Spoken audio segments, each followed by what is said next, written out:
And welcome back, everybody, to another episode of Benched with Bubba, episode 800 on recording early for the holiday week. Hope you guys are having a happy holidays, Merry Christmas, whatever you choose to celebrate across this country. And we will talk some auctions for you. Prefer mostly the NFBC, all stakes, but we'll talk a lot of high stakes because I have two of the best, at least I consider two of the best high stake auction players on the NFBC.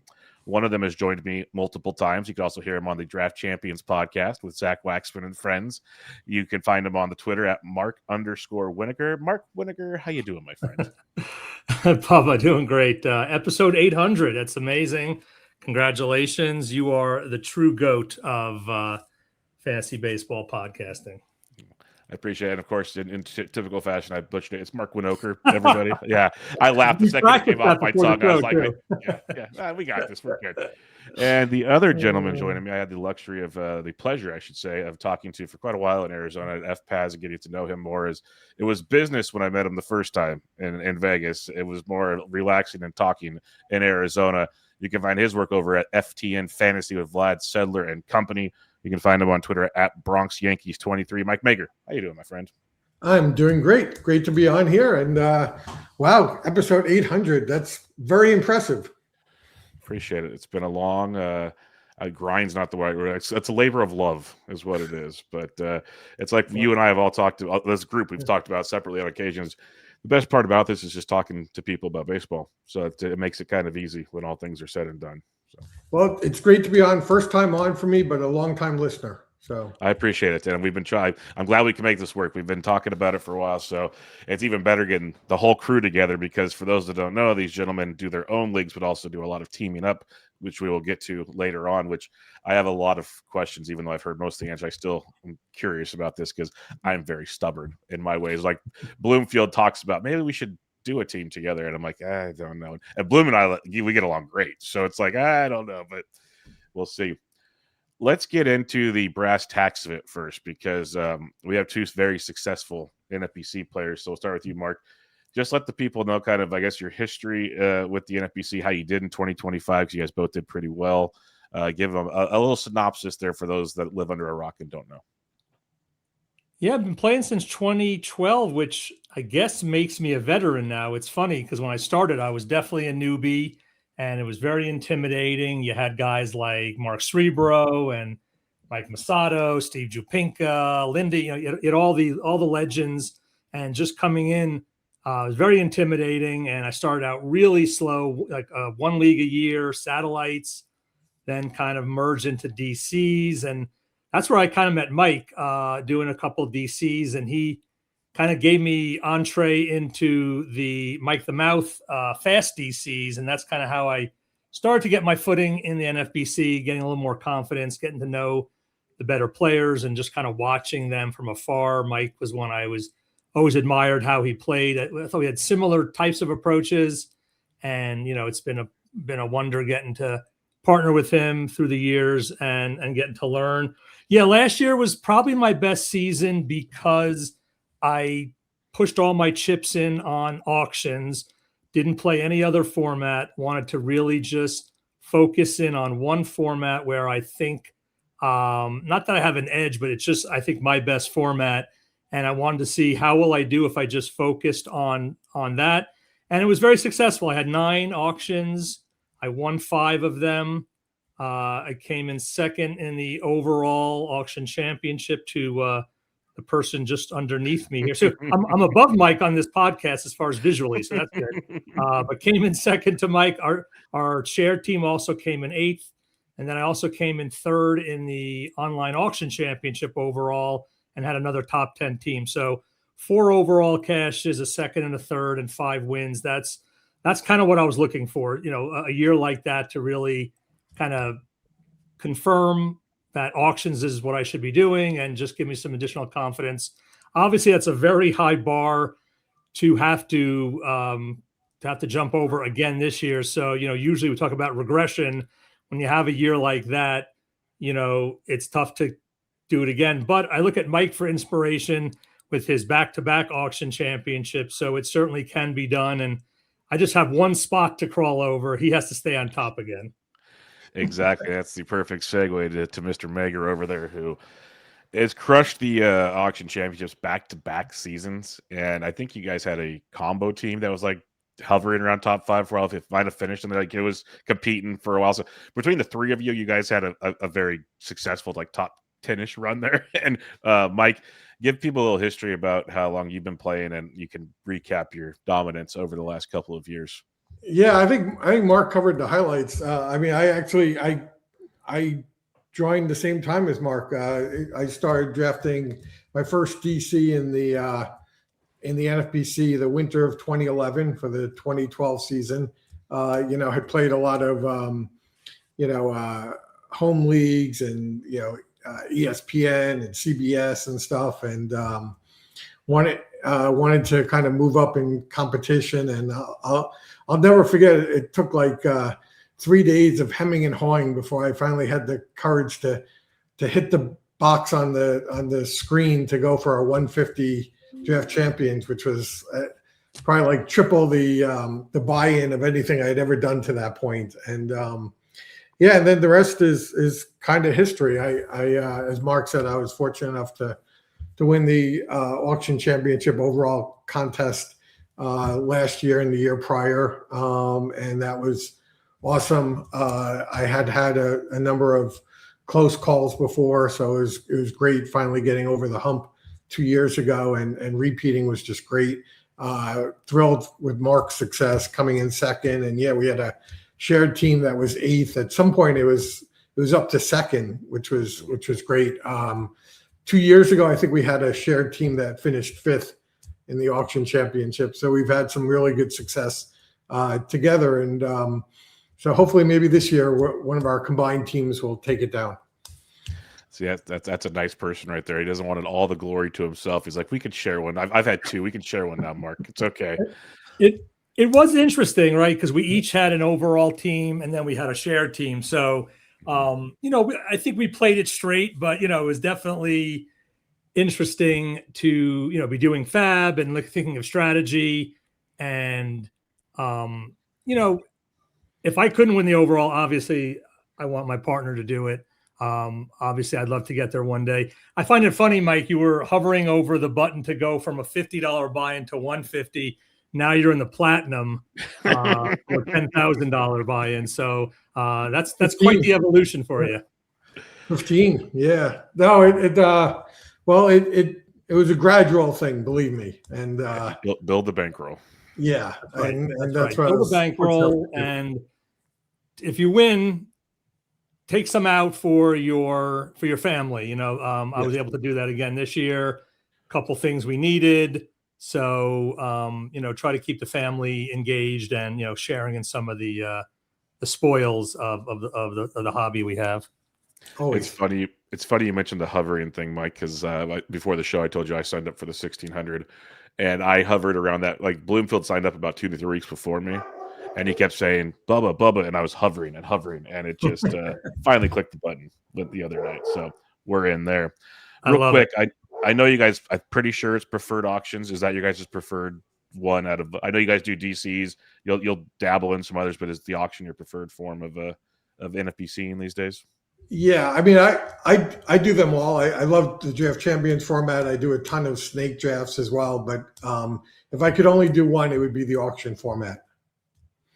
Yeah, that's what I figured. Just wanted to double check on that one before we get into the auction talk here. But I want to start with high stakes talk more than I guess we'll compare it because people hear high stakes and they think Vegas, which it is, and they think New York, which it is. But sitting there watching it and you guys being a part of it, like we do, like the OLAX online for 150. We can do an OC for 3, DC for 150, whatever. You could do all these leagues, and still that's a lot of money. I'm not saying it's not, but it's not going to Vegas and ponying up like you said, Mike's in the platinum, where you're sitting there, and I'll sit there and watch the people in that room, and like that's why I'm not joking. It's a business trip. Like people are there focused. It's a big deal. We're like in an OLAC, I'll stream it live and I'll be drinking beers, and like it's like we're still focused on it, but it's different vibe to the story. So I want to start with you, Mark. How do you approach prepping drafting for like a high stakes versus just a lower stakes draft per se? I hate the sound of that, but that's what it is. I don't think I approach it very differently. I take, if I'm only doing 9 leagues, right? Every league really matters to me. So I take those 150s just as seriously as I do the Vegas auctions. There's definitely some nuance and some differences around risk tolerance and how aggressive I want to be. There are both overall contests, so I'm always looking at the overall component as well. But I at least I go through the same process for each league. I have my file and my strategy. I try to execute it. So I don't think I do a lot differently. I just think the stakes are a little higher, pun intended. And you just, I think during the season, it's a little different. You're definitely focusing more on the high stakes ones. Those are the ones that you're living and dying with a little more. You're certainly doing the same fab process and lineup setting for your OLAC, but it doesn't hit quite the same. If you're having a really good day in your high stakes league, that's different than if you're having a big day in your OLAC. That just doesn't move the needle as much. So I think it's more just kind of emotionally maybe how it affects you, but I think generally I have the same approach. I'm curious what Mike thinks. Yeah, I'm curious too, Mike. What are your thoughts on this one? Generally, yes, but there's some differences. Like I mentioned, I do a lot of draft champions leagues, and I do them throughout the winter. And I'm like Mark said. I mean, I try to win every league I'm in. I'm trying, but in the draft champions format at the $150 level, I'm able to try different builds and experiment. And do I like a pitching heavy start or a hitter heavy start, and where do I like grabbing closers, and where am I getting my speed, and just trying different builds to see what I think I'm the most comfortable with and get ready for the bigger drafts in March. And then when you get to the higher stakes leagues, again, I'm still trying to do well. I'm very focused on executing during the draft. I think there's a little more thought goes into it, at least for me, for diversification purposes. How much of my investments do I want tied up in, a few players? I'm very conscious of diversifying my top picks among my bigger leagues. But of course, you're not going to invest that type of money and use high draft choices on players you don't love. So I think when you get to the higher stakes, there's probably more of a pressure to get the guys that are really your guys. If I'm going to put up what I put up for the Platinum or an Ultimate or something or a main event, I want to make sure I get as many of my guys as possible. And so I'll be more aggressive during the draft, not riskier, but more aggressive to get the type of guys I want. So that's kind of my take on it. But I don't change kind of how I draft or how I try to build teams. It's just more kind of making sure I'm executing in what I think is the optimal way for the draft. And it makes sense, like doing those early DCs to find structure. That's a good way to find out where your my guys technically could be as you're going into these drafts. Again, auction different because you're spending money when they get thrown out, et cetera, et cetera. But there's lots of ways to going about that. You mentioned the my guys. Mike, we'll start with you here, because then I'll flip it back to Mark. I kind of said the way I kind of do things. I start doing the drafts, do your research, you start finding your guys. How do you like approach researching for a new season? Like to start deciphering who you don't have to like say who your targets are, but how do you find your targets, I guess? Yeah, and great question. And Mark and I have different approaches that I think mesh really well, and it's just kind of developed over the years. First things first, I throw out last year. Like I mean, Mark will get on me. I don't even really go back and look at my. You don't look team. Under the hood. I don't look at. I don't evaluate myself. I mean, I know how I did, and I know where I screwed up, but I don't. Pretty much when the season ends, I'm like flipping the page to the next season, and I I do what I call my deep dives. I kind of have like a one pager on pretty much every fantasy relevant player. I go through the positions, starting pitcher, and then I go catcher, first, second, third, short, outfield, UT, and then relief pitchers, and kind of a page of stats and my own notes. It's kind of akin to like writing my own draft guide for myself, and it's just I found over the years that, and this is true with work and school and everything. I retain information much better when I write it than just reading it. So I take a lot of notes for myself, and so I kind of do that throughout the off season. And the only one I share them with is Mark, and I kind of group players and start ranking them very preliminarily. And then I don't want to speak too much for Mark, but Mark is relies more on projections and kind of the quantitative stuff, whereas I'm more qualitative, I think. I still rely on stats a lot, but it's not to the degree Mark does. But Mark will do a lot of projections and aggregate different projection systems, and kind of come up with dollar values for auctions, and he'll share those with me, and then we kind of look to see where we are aligned and where we differ. And I always think it's really interesting when kind of my rankings and his projections will differ significantly on certain players, and to me that's a sign that I need to go back and kind of revisit that player and see, do I trust my ranking or do I trust the projection more? And certainly I have my own biases, so the projections are a really good check on them. And there are certain types that I tend to maybe overvalue or undervalue.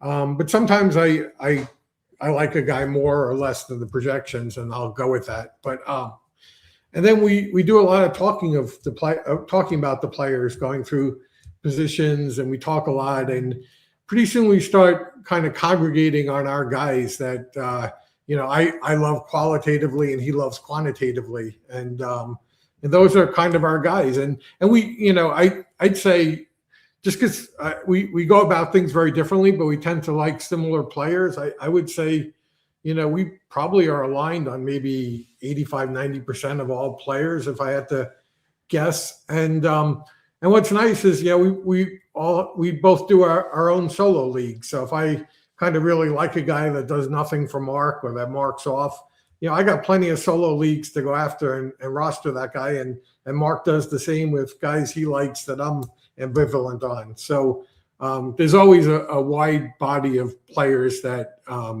we both tend to kind of concentrate on. And that's kind of how we do it. Mark, just fill in whatever I've left out.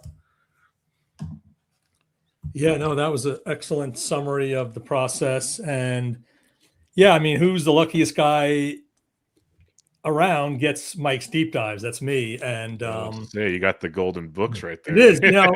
I feel bad for the content providers because, why do I need to buy other content? I get Mike's deep dives. That's pretty much all I need. And yeah, and hopefully I'll be getting some soon over the break here. I think Christmas.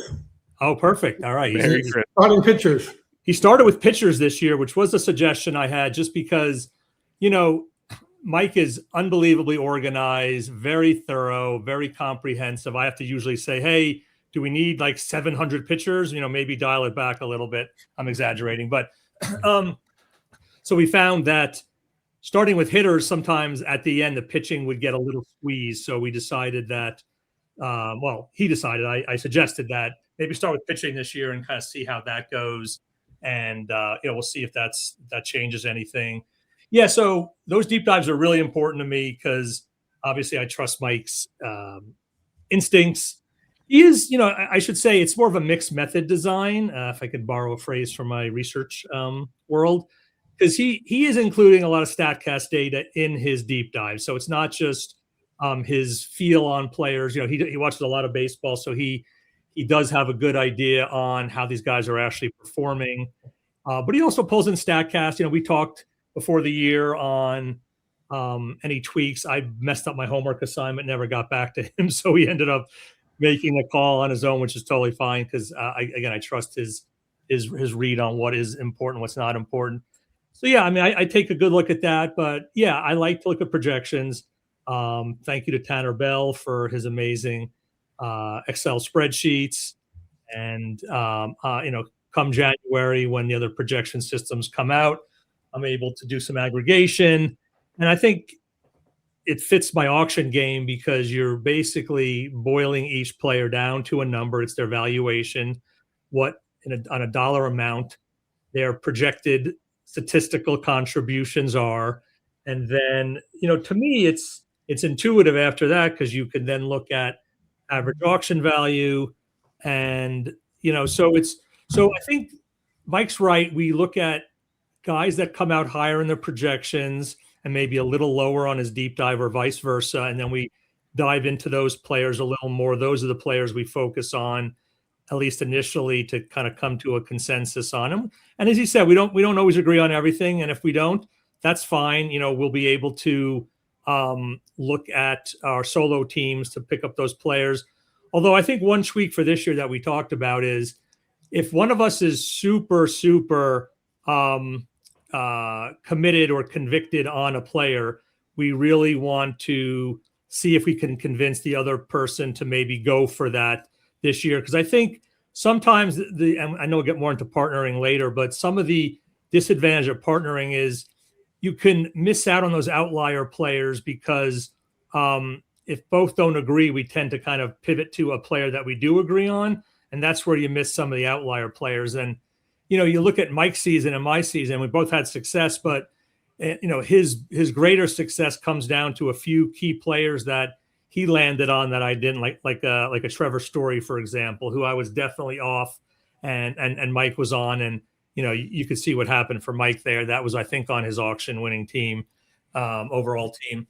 And then the other thing we do is we really do look at AAV, average auction value, and that's where we also identify for our strategy who makes the most sense for the build that we want to have. So, yeah, we all agree that the top 15, 20 players are awesome, right? But in an auction, you can't have all those players. And sometimes you can't have any of those players, although I think we've finally moved a little more to being, hey, let's get one or two studs and, we can still stay pretty balanced and not two stars and scrubsies, but we don't want to miss out on those difference makers. But, that just tells us for our strategy, which guys are really popping up to look like the best profit potential. And, those are the guys we try to build our strategy around. And sometimes it's like cheaper guys like a Nady Ovaldi last year. He was showing as a big profit potential, but he was cheap. So, he's a guy that we had a lot of, and I'm forgetting the other guys, but Springer. Yeah. Who else? Springer. Springer. That's right. Springer and Eovaldi were, I think, on all of our winning teams, which, that goes back to like, can you win your draft early? Can you lose your draft early or auction? It's some of those $5 to $8 players sometimes that if you have conviction on, they look like screaming profit potential. Those are the guys you can plant your flag on and can make a big difference. Yeah, it's one thing like Ryan and I always talk about, like the mid-round picks in theory. Those are like some of your most important picks in the entire draft because those are your make or break guys. If they all of a sudden turn into top 10 picks, you're doing great. We did a draft champions kind of primer, looked back at some of the successful teams. Almost all of them had Springer and Eovaldi on them, to your point. Like there's certain guys you'll see. So like that's a snake. You guys are using the auction. The point stands the same is what I'm trying to get at. Certain players will look like a quote unquote value, and then they skyrocket. And that goes a tremendous way to your point. I want to ask you this one, Mike. You guys were kind of hinting at it here. And like I said, this outline is fluid. We can move around. So I like where this is going. You mentioned AAV, both of you did. And a lot of like the average auction value for those that are new to this. It's not the same. It's kind of how people use ADP in a snake draft in theory. Mike, let's start with you on this one. How do you guys use AAV compared to how you'd use ADP? Maybe it's the same, but just for like people that might be new to the auction world, how can they kind of use the same? Because one thing Mark was also mentioning is like when he uses projections and he uses Tanner Bell, you get a dollar value. and you'll see certain projections. All of a sudden, this guy pops because he's he's worth $4 more than he's going for. Stuff like that. That's where you kind of start discussions and everything. So, Mike, how do you compare using like AAV to ADP for people out there? Yeah, no, happy to. And I think I view them similarly, and I have strong kind of feelings about them. And one of the guys I'm friendly with, been on a never-ending text chat with, is an NFBC veteran, Dan Kenyon, and we used to spend a lot of time together in chat rooms in long drafts back when DCs were 8-hour clocks, and got to know Dan a lot. And one thing he always talked about with ADP that just always stuck in my head, I've never forgotten it, is, in a 15-team league, ADP, 14 out of every 15 picks that go into ADP were by losing teams. And it just really stuck with me. Great point. I use ADP and AAV to know. I use ADP to know when to pick a guy, not who to pick. And then I use AAV to know, about what a guy is going to go for, but not who to go for. It's a guide to know how quickly you need to draft someone. It's a guide to know what price you can expect, what price might, you should factor into any plans. But it to me, it's kind of irrelevant in terms of who you go after. That's come easier to me in snake drafts. It took a little while in auctions just to kind of divorce myself from AAV. There was initially more of a reluctance to go over AAV for a guy we liked, and Mark will. Did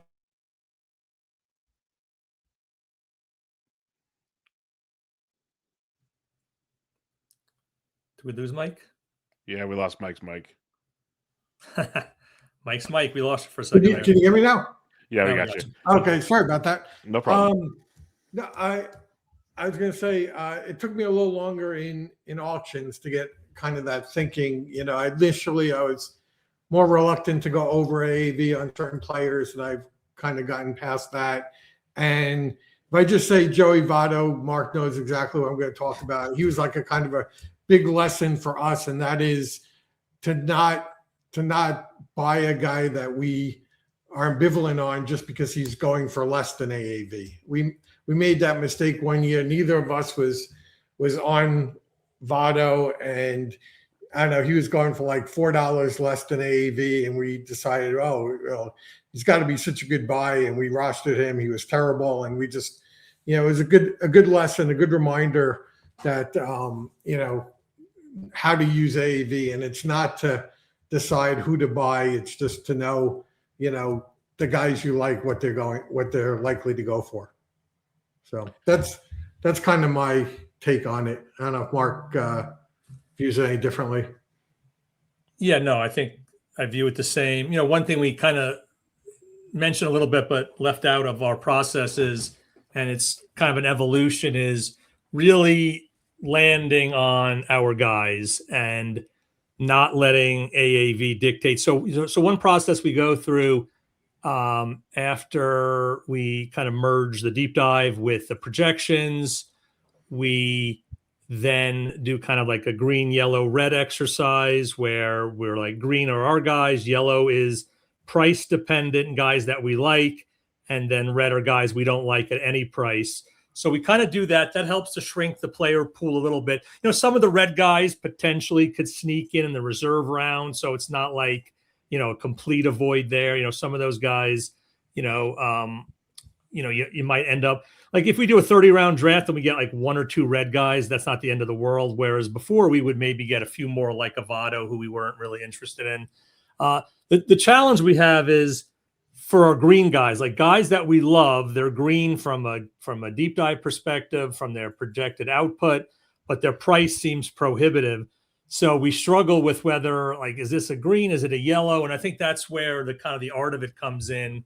You only get $260 in an auction. So you at some point you run out of money.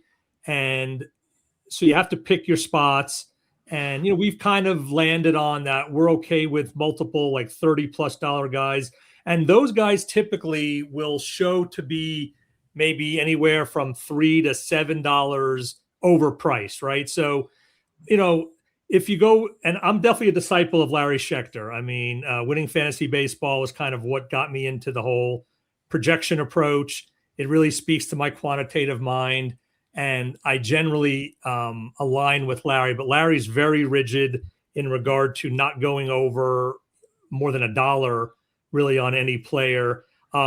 We've kind of I've softened that, and Mike has as well. Where, hey, if and this goes back to kind of Ariel Cohen's thing, is overpay less than the next guy, right? So if you're overpaying on some guys, that's fine as long as you're overpaying a little less than the other guys. That way you're still making kind of a marginal profit. So we'll look for the guys that are slightly overpriced that we really like, and kind of those become more of our targets. I think we still struggle with guys who are like $10 or $12 over. And listen, projections are 50 percentile. So, like a Cal Raleigh, right? Like that comes out of nowhere. An Aaron Judge, some of these guys will consistently outperform their projections. And, we think they're a $35 player. They're really, and Ohtani, of course, these guys, the projections are median projections. I mentioned last year, I'm wondering if I'm making a mistake by not just taking the quote unquote sure thing, the Judge, the Ohtani. You're going to get more than they're projected for. So you're really not overpaying as much as it seems.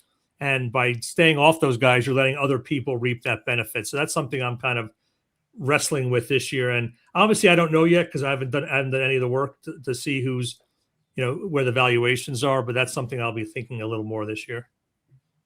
Yeah, no, that's always the question, especially like, when you're at the live table, it's different. You kind of have your own numbers in front of you. People throw out numbers. You're not as suspect to when you're online, like the AAV staring you in the face when a player gets nominated. And you guys have been in the rooms that you'll watch them, and the second it hits that AAV number, things get quiet in that room real quick. And so people become like, a slave to it almost, weirdly enough. So being able to decipher plus and minuses. So I'll ask you this, Mark. In your guys' process, you do the red, yellow, green, which I think is phenomenal. That's something I already told myself I want to bring a different strategy to the table in Vegas, where I have a smaller sheet, basically, is what you guys are doing. Because like have your numbers, have your people, and work with that. Because you guys do the work, I do the work. A lot of people do. The player pool. If you have to pivot, you can pivot. But when you're like making your greens, yellows, and reds in your guys' process, what makes a player like stand out to you? I guess what is like the statistics you're looking at where it pops, because you're using projections, but you also do some deep dives on guys. And then Mike does his deep dives where he's looking at other factors as well. Like you're basically the Bloomfield, Mike's the me in our conference, because that's the same approach we take on everything. So what stands out to you to make a player green, essentially? Yeah, that's a great question. And I have a couple of just quick, I forgot notes on AAV I just want to mention too. But okay, go for it. Yeah, I'll do that real quick since it's on my mind, and then I'll answer this other question. Just two real points on AAV, because one, it kind of triggered what you just said. You make a great point. Online auctions, the AAV that shows on the screen is definitely an anchor to those players' prices. And you could use that to your advantage in a few ways. One, just by knowing that. But two, I'll have a separate AAV sheet for, let's say, the last 5 or the last 10 auctions, right? In the room, you're seeing all the auctions for the whole drafting season. I'll pull a more recent version, and that's the one I'm working off of. That'll usually be different by a couple of dollars on players. And I find I can get a little bit of an edge there because, generally what's happened in the last 5 is more likely to happen in the next one than what happened in the 5 that started the season. But that gets lost in the overall AAV that you see on the screen. So that's one little tip. The second is it's tough to transfer the OLAC AAVs to Vegas or to New Jersey, right? As Mike said, people are going to be more aggressive. They're going to get their guys, and that could change the pricing on players. Some players will go higher, but then obviously it's a zero-sum game, so some will go lower. So it's an advantage if you know people who are doing the earlier auctions, say in New Jersey, and you can get access to those boards, or at least to the prices. and then you could at least have a better sense in Vegas of what's going in, because it doesn't really map exactly. As far as like what makes a guy green for me, and Mike will definitely have a different answer, as you know, and you kind of joked about a little bit, but I'm not an under the hood guy. I certainly look at the StatCast data when Mike puts it in the deep dives, and there's certainly some that I'm more or less drawn to, but I think it's just an assessment on my instinct or my feel for how the player's going to do this year, and it's definitely informed by Mike's information, and then it really is more of a math game for me. I'm looking at what the projections are. Do I believe the projections? One thing we didn't mention is Mike and I do a review of the projections. We'll make some playing time tweaks. We're not just slaves to the exact projections we get. We'll make a few tweaks, although we tend to be a little more cautious in doing that. And then I'm looking for guys that I think are going to outperform what they're going for. So if their AAV is 5 and I think they're a $10 player, that guy is definitely going to pop for me green. And hopefully it also aligns with what Mike has on his deep dive. So it's a little more formulaic for me and a little more instinctual. I'm really not honing in on any particular statistic that jumps out to me where that I overweight, but curious if Mike has any of those. Yeah, no, I mean, if there was a specific formula that turned up breakout players, it would be it'd be great. It'd be wonderful. But the game would be a lot less challenging and humbling than it is in reality. No, I mean, for me, I kind of dive into each player, by position and then rank them. It's a very loose ranking because obviously, roster construction, can trump rankings, and, a lot of things can change. It's constantly moving, but my guys tend to be the guys that I wind up ranking a lot higher than the market does, honestly. And it's not one stat or another or any metric. I just, Springer, I had him on 8 out of my 11 fab teams last year, and it just, a consistently good player who is coming off a abnormally poor year, betting on the bounce back, hitting lead off, under the hood metrics look good, but no idea he would blow up the way he did. It's part of it is, anyone who expected that year out of Springer, I think is lying. I mean, no one expected that type of year, but he seemed like he was being undervalued by the market, and we pounced on him. Eovaldi's a guy I've had for years. I mean, no idea he's going to put up ratios the way he did, but he has a track history of last 4 or 5 years. He's always going to be on the IL for a couple of weeks or a month, but when he pitches, he's a very good pitcher, and he's a good whip guy who will give you strikeouts, pitching in a good park.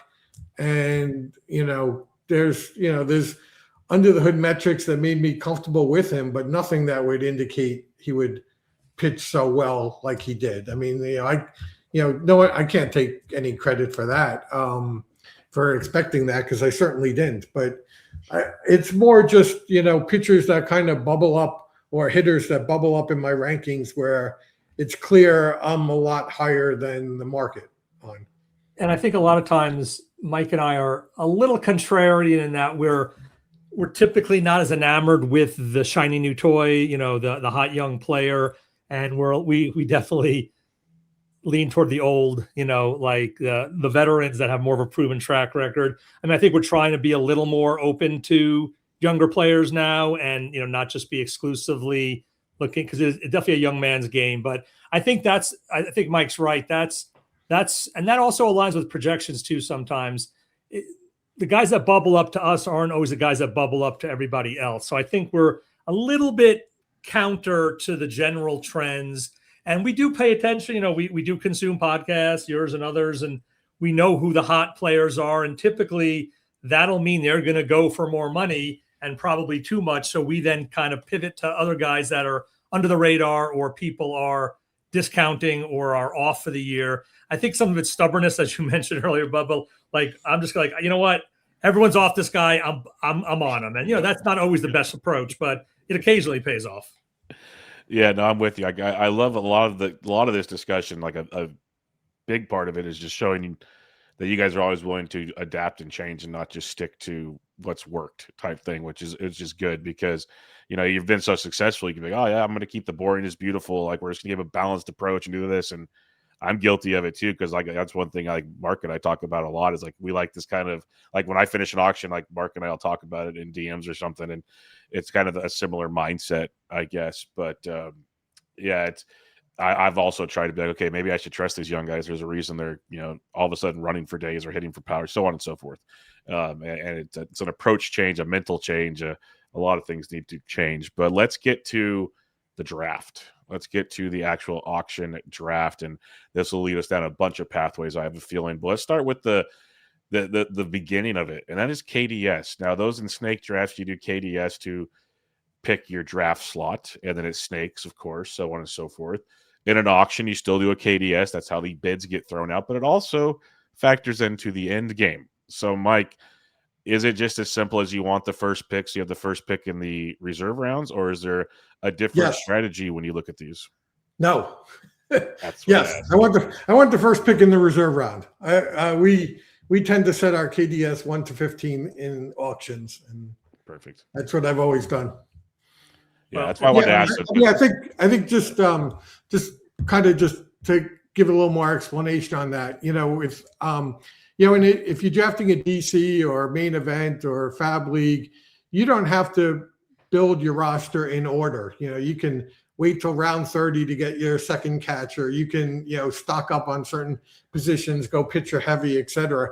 In an auction, you have to fill that starting lineup. So first 23 rounds of an auction, you have to fill your starting lineup. And so invariably there are certain players that fall through the cracks. There's always, I think, maybe 2 to 4 or 3 to 5 players that are not auctioned that should have been auctioned. And so to me, trying to get an early pick in the reserve rounds, kind of trumps everything. I mean, I think that you want to do certain things in the reserve rounds, but if there's a talent that's much better than the mass of reserve players, that takes priority, and you just want to snatch that player up and figure out the rest of your roster in the later reserve rounds. So, KDS has not been a friend to me, but we always set it 1 to 15. I think you're doing just fine. I'd say it actually probably is being it's working out for you in that one. Mark, let me kind of piggyback. You can hit on that one as well, but I want to throw this to you. Mike mentioned and some people don't realize that until they're in it, that you got to fill out your 23-man roster before we get into it. Unlike a snake draft, you could almost fill your bench up before you take your last cat, whatever. Lots of ways to build. How does that affect because we talked about using like those snake drafts, the DCs to prep, obviously it's different. So how does that affect you when you enter an auction room and then knowing that you can kind of build more depth later with whatever falls in theory?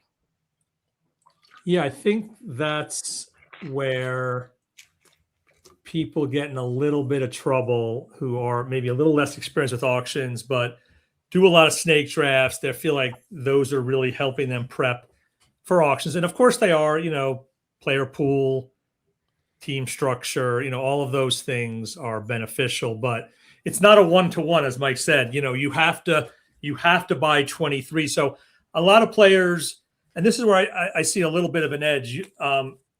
So I think the players who like in their first 23 rounds of, say, a DC or an OC, they might only have one catcher, right? They're like, I'm going to go 30th round catcher. I don't care. Well, in an auction, that they might say, you know what, I'm just going to go $1 catcher. That's fine. And sure, that can occasionally work out, but Mike and I tend to not try to stay off of those dollar catchers. They are below replacement level in a lot of cases, and we see an advantage to having not 2 elite catchers, but like 2 strong catchers if possible. So I think that's a place where people maybe make a mistake. They think, hey, I go 30th round catcher, I can go $1. I can go $1 catcher, and I don't think those two things are exactly the same.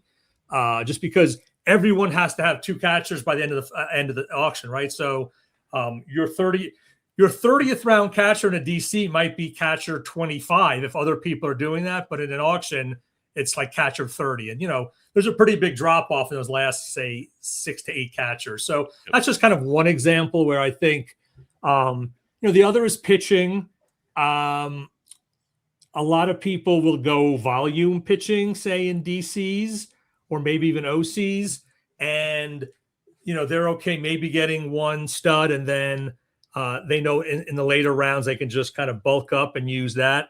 That's a lot tougher in an auction. You're going to end up with a lot of $1 and $2 pitchers who are typically pretty fungible and not always that good. So I think it for me at least, it creates. I want more of a distribution in my auction that acknowledges the talent that's going to come off the board in those first 23 rounds, and make sure that I leave those 23 rounds with a very balanced, strong team with some upside. The reserve rounds are for, hey, catching that one guy that fell through the cracks. That's an awesome feeling when you do that. Closer specs and positional gaps that you might have, but I don't want to wait for those last 7 rounds to really be filling out my starting roster. So just a little bit of a mind shift that you have to go through, knowing that you must get your 23 starters right off the top. And then just about the ADP, just one last thing is, I switched to auctions because one of the reasons was because my KDS luck, sorry, not ADP, KDS. My KDS luck was so bad. I was like, you know what? I don't want to be beholden to KDS for who I can draft. So auctions takes that off the table. And it's always funny. Mike will be like, his KDS luck is pretty crappy. And then all of a sudden he's getting pick 1, 2, 3 in all the auctions, which of course we like, but it's always it's just funny that he can't get those in his big snake drafts. Well, it's the funny thing is it's not just the first pick in a snake draft. You're just at the mercy almost of how the draft goes or in the auction. If we'll talk different ways to build stars and scrubs and et cetera. If you want to be aggressive, you can get your guys. You can get 3 top, 2-round picks if you really feel frisky about it, where you can never do that ever in a stake. So lots of ways to go there. One more thing on this, the KDS setting up the reserves, because you felt the 23, as you mentioned, Mike, it probably changes draft to draft, year to year, but per se, do you see more pitchers you're usually targeting here, or hitters, when you're looking the guys that slip through the cracks, I guess, type thing? Yeah, I think pitchers tend to fall through the cracks more. For me, kind of hoarding starting pitching is always a priority, whether it's a snake draft or an auction. So, I mean, I may, talent will win out with my first pick, or if guys fall through the cracks, and I'm definitely trying to get a balanced team and maybe fill in, address a positional weakness if I think I'm weak in one position or another. But other than maybe one closer spec, I'm trying to draft as many starting pitchers that I like that are left. And honestly, it's not uncommon for me to have a five pitchers, maybe sometimes 6 pitchers out of my 7 bench spots coming out of a draft. And that's also a function of what you were saying, Bubba, is people can hoard pitching in a snake draft. Their first 23, they might have 11 pitchers and 12 hitters, right? They know they can get some, good side platoon outfielders, later rounds. They'll get their second catcher, right? So they'll use more draft capital on starting pitching. You can't do that in an auction. You have to get 9 pitchers in the auction round. So I think Mike's right. That's why some pitchers tend to fall into the reserve. So, and that's that, and we'll probably speak about it, but that's, we tend, or at least I tend to go a little bit heavier on my pitcher hitter split, more on the pitcher side. And, I've been, I don't want to change the formula too much after a good year, but also, like you said, I adapt or die, as Brad Pitt says in Moneyball. And if you could pick up some good arms in the reserve round, then maybe you could allocate a few more dollars in the auction to some hitters, knowing that you could build on that pitching depth a little bit in the reserve round. That's something I'm going to have to think about a little more for this year. All right, before we get to the types of builds, let's get to the. It's like in redrafts, it's the same in these. Fab is fab. There's really no exact science to fab. We'll get to that though. Let's talk about the art of the bid. This is where things already get way different than your snake drafts. It gets interesting because there's layers to it. It's like, who do you throw? How much do you throw them for? Where do you, like, so on and so forth. And like you guys already know kind of your prices you want. We talked about your sheets. But the fun thing for me when I first learned it watching in Vegas, like, you guys are partners, but you're not in the same room when you're drafting, because usually, like, not all the time, sometimes you are, but it's like there was times last year in Vegas where one of you was drafting an individual league and one was drafting team league or whatever. It felt like that way. So you guys trust each other, which is big. So that means you already know kind of where you want to go. So I'll let you start with this one, Mike. Where do you the art of the bid? I'll let you take this wherever you want. How do you go about attacking the bid? Okay. Well, I mean, we do sit next to each other during the drafts when we share a team.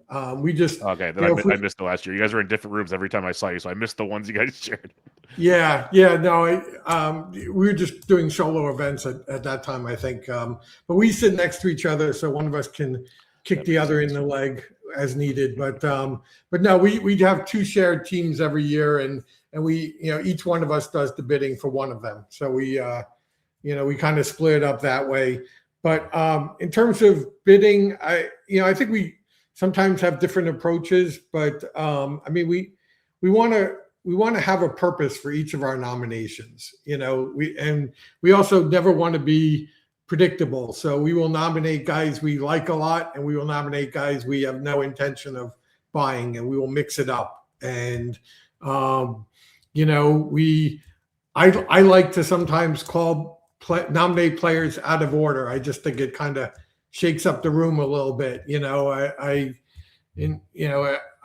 I'll call out a $3 catcher early in an auction, or mix it up a little bit just to kind of put people, keep them on their toes, I guess. But I think you want to be very sensitive to where the draft is going. You want to, if a certain position is starting to get scarce within a tier and you've already filled that position, that's a great nomination to do.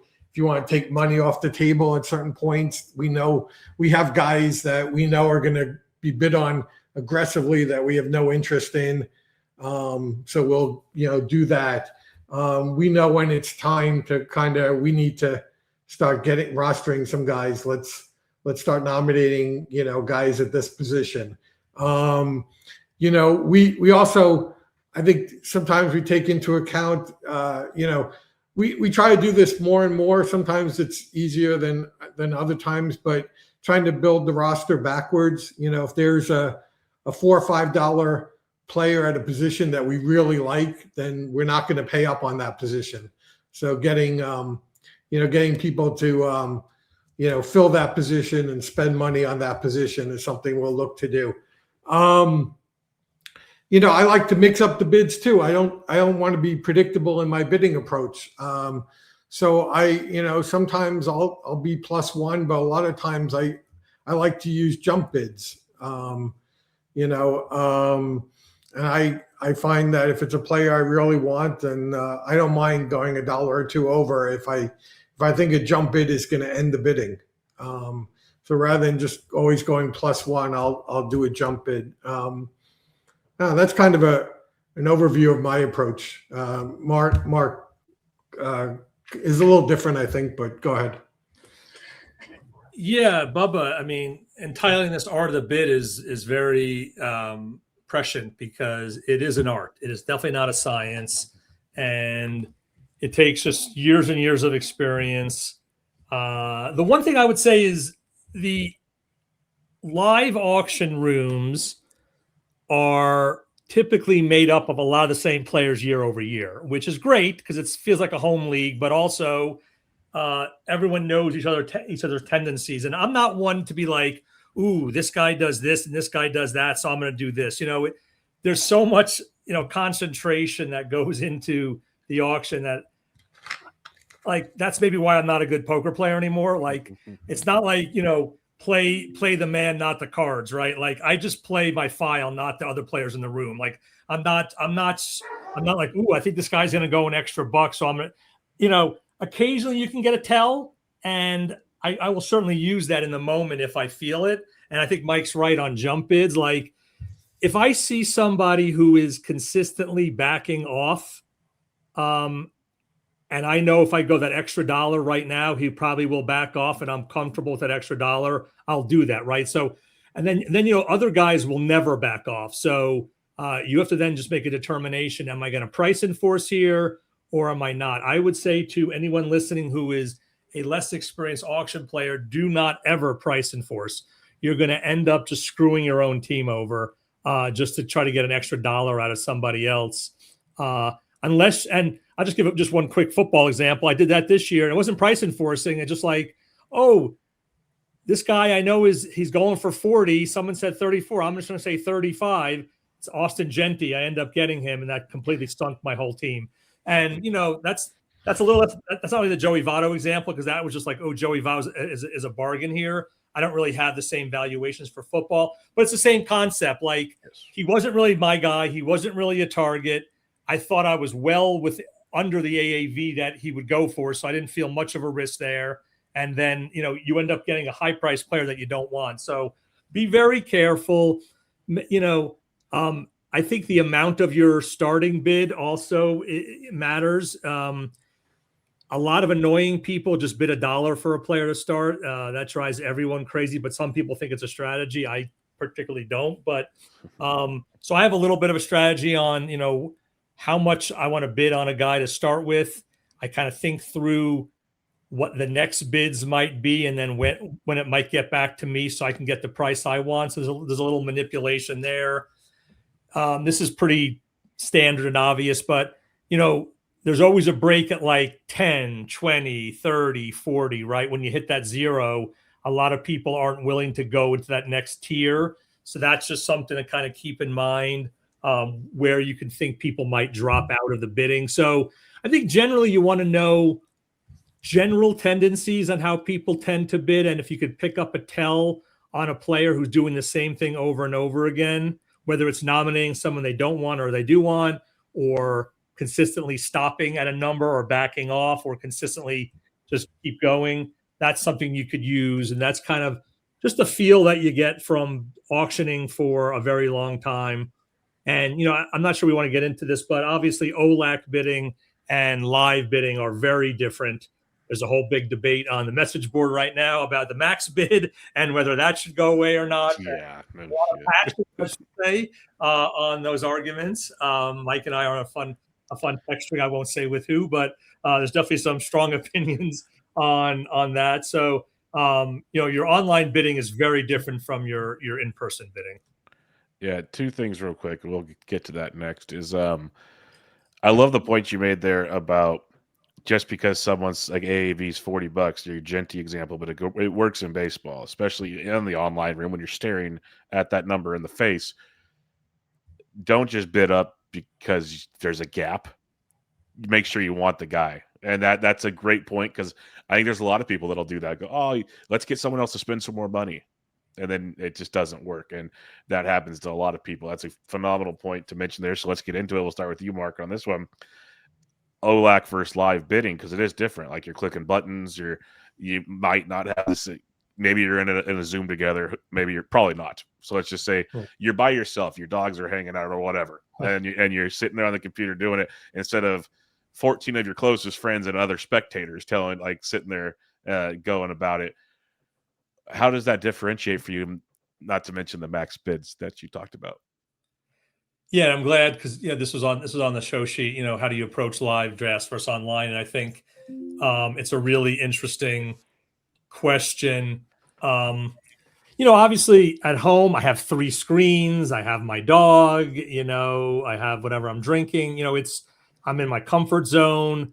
I have my layout exactly like I want it, and there's comfort there, and it that tends to quiet the mind and get you focused. As you said, live, I have one screen, and if you don't have a partner, it's tough because the one thing we haven't talked about partnering exactly yet as far as draft day, so I won't spoil it, but I need more than one screen because I have my file. I need the draft room. Maybe you want to have pulling up any late breaking information on a player, right? So, obviously we have our phones that we can use that for live, but as you said, there are people talking, there's people bringing in food, there's clattering of drinks, and there's the vagaries of the auctioneer and their cadence. And, some auctioneers are flipping coins and not listening, and some are, right in your face. So there's so many other tangential things that you have to worry about live that frankly does make it hard to concentrate sometimes. You also have the peanut gallery, and that could be an advantage. In Vegas last year, I kept going back to you and getting your take on certain players, especially in the reserve round when I had a little time to kind of think about it. So it's just getting reps, right? The more live reps you get. So for you going out to do like your first big auction, I would just say try to stay in your zone as best you can, kind of stay within yourself. Try to weed out the signal from the noise, keep to your process, but also have fun. Like, you're not going to Vegas. It is a business trip, I get it, but we're seeing our good friends that we only see once a year. It's a break from real life and reality. It's fantasy, right? So don't go just to like be a robot at the table. Try to have some fun. I try to make some jokes. I try to get people loosened up a little bit. And it's not nefarious. I'm not trying to get people off their game. I just want to have some fun. So, Mike's, I think, pretty to himself. He's not usually engaging in that. And I'm not like a Jason DuPont where I'm just, totally, trying to get people to react to me. But, I like to have some jokes and some fun. Typically the person sitting next to you, you can have a little kibitzing there. So I would just try to say balance the fun with the focus, stick to your process, try to weed out the unnecessary information that's out there. The one good thing I would say live snake compared to auction is typically, not always, but typically we're auctioning in an enclosed room. So you're not hearing other auctions at the same time. You're in a snake draft with 8 other tables. That throws you off completely. You're hearing other guys go earlier than you, later than you, and that gets into your head. So as much as you can concentrate, the better. Just the last thing I'll say is, listen, online bidding is what it is. You're clicking a button, right?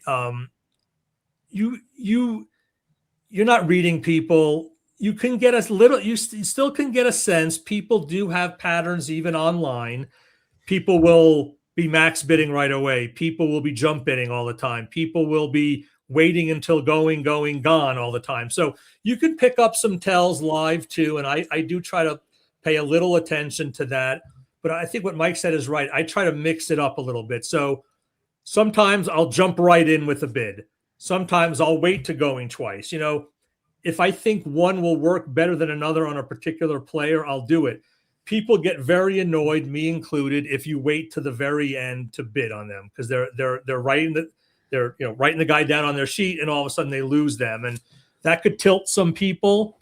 Other people, if you come out right away, right after they bid, they might just be like, you know what, this guy is just going to keep doing that. I'm done there, and maybe you get them for $1 or $2 less even. So I think mix up your game, mix up how you bid, and all the rest of the stuff I said.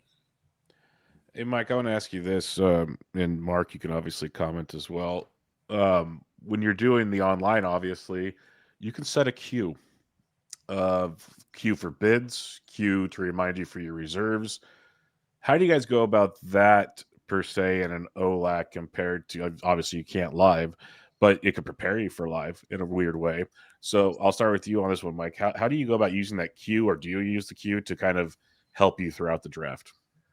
Yeah, I actually am going to pass to Mark on that because I don't do any of the OLACs. All live. Yeah, I love the NFBC's live drafts, and I try to control my the number of fab leagues, and I'm fortunate enough to do the Godfather games in New Jersey as well as Vegas, and if I'm going to make those trips, I want to be drafting while I'm there, so I tend to draft a bunch of teams live, and so then online I'm pretty much limited to draft champions. Perfect. All right, yeah, Mike doesn't want to mix with the 150 peons in the fab market. No, I mean he obviously trying to keep his fab, to a minimum. He's trying to be responsible. He does plenty of 150s, but they're the DC type. We'll have the draft room up live part because I used to not be able to see. I'm wearing glasses now, so I'm gonna have a much better chance of seeing the actual draft board on the screen coming up in Vegas. So I'm actually excited about that because typically I'd have it on my computer just to see the board. Now I could maybe have something else on my computer that can help. It definitely helps for the reserve round.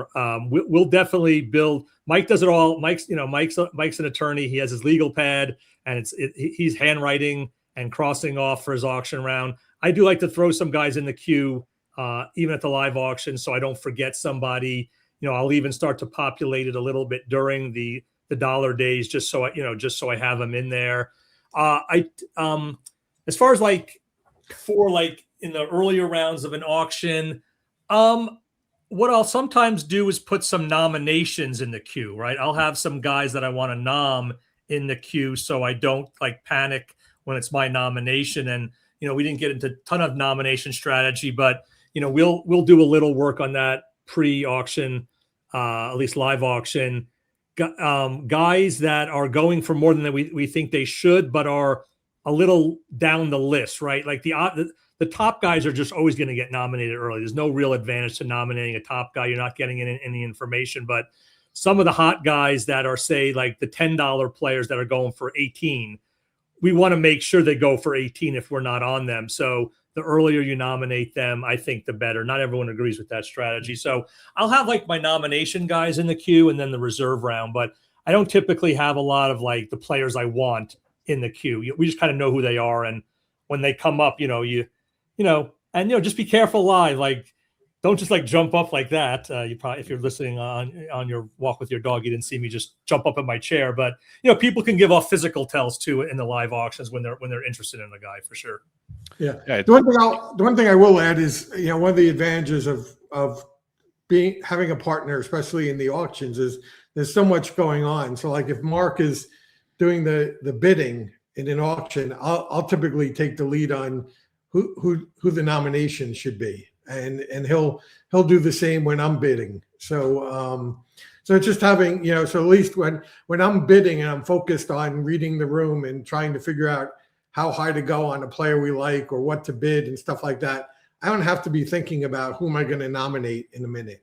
Mark's taking care of that. And so, and he's also, I think you get so focused in an auction on your team. It's great having a second person to look at what else, other people's teams, there's only, especially in the end game when, there's only 3 other players who need a middle infielder and you have more money than 2 of them. But this one guy has, or gal has, more money than you. So, do you nominate the guy you really want then, or do you put someone else out and hope the person with the most money grabs that middle infielder so you can have the hammer for the one you really like? I mean, those types of things are very tough to do solo when you're busy nominating and bidding on players. And so having that second person who's also looking at the rosters of all the other teams and, kind of focusing on that strategy. And also, if I'm bidding, Mark will tell me, we could really use some stolen bases on this team. This is, let's get this guy. So so I think that's kind of how we work together live a little bit. I love that point about the rosters of your opponents. That's something I've pointed out to. Well, I'm not the only one, but I've pointed out to some of our listeners about the Gladiators when those came out. Is I have that roster grid up a lot because once it's full, it's full. They're not grabbing guys. like they can't grab them. So to your point about the auctions, they got to fill the 23 spots first before the reserve round. So it makes sense to kind of see where that goes in that scenario. So totally on board with you on that. I think that's a great point to help with each other. Let's get into the builds. You hear people talk about the ratios of how much you're spending on hitting and pitching. There's balance, there's stars and scrubs, so on and so forth. Pretty sure most of us are more of a balanced build, but there's discussions already on the show about changing that philosophy. So, Mike, we'll kick it off with you. What's kind of your general approach when you enter a room, when you have your budget out there, you know your prices? How are you approaching your build? Yeah, great question. I don't know what it'll be this year. We haven't really focused on it for this year, but I'll say in recent years, both Mark and I have gravitated towards spending more money on pitching than the average team. So usually, when we look at auction boards and we go through the different teams, there's usually only a couple teams in each auction that may draft a pitching staff that we would be content with, to be honest, and not to sound, kind of uppity like that, but there's a lot of pitching staffs we just don't like. That just for us, we feel more comfortable with a strong pitching staff. Neither one of us likes or wants to be streaming pitchers during the season if we can avoid it, and so it's not uncommon for us to, maybe target $5 more on pitching than the rest of the room, kind of the average. And then the builds, the stars and scrubs versus spread the wealth, those are kind of two extremes on the continuum. I think we look at it differently, and we also treat hitting and pitching differently. I think I'll just talk for myself here, but I think Mark is somewhat similar. I'm much more willing to pay top dollar on a pitcher than the top hitter, at least historically. I've not been the guy to spend $45 to $50 on a hitter, but I will. There's many drafts where I will take one of the top 2 or 3 starting pitchers. I think hitting, we tend to lean more into spread the wealth than not, but it's not a pure spread the wealth. We do want to target a couple of higher price bats. It does a couple of things. It gives you some guaranteed performance, at a certain level. It also helps make sure you're spending your money by committing to a couple of the larger players, some building blocks that you can build around.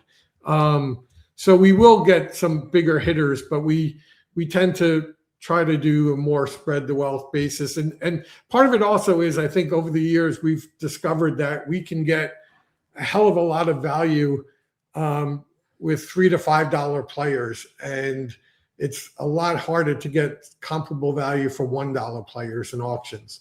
And so, so we will have some higher price players, but we try to not have too many of the $1 players. If we have more than 1 or 2, it starts getting uncomfortable, at least for me.